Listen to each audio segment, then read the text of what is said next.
एक पुराने जंगल में जहाँ दरख्त आसमान को छूते थे, एक छोटा सा परिंदा रहता था जिसका नाम चांदनी था।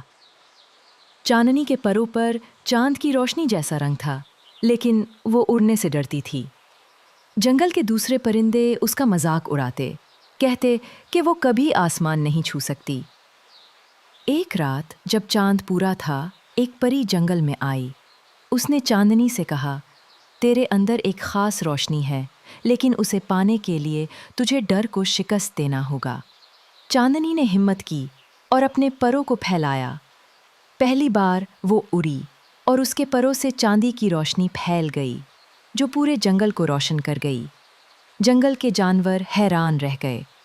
चांदनी अब हर रात उड़ती और अपनी रोशनी से सबको मुतासिर करती।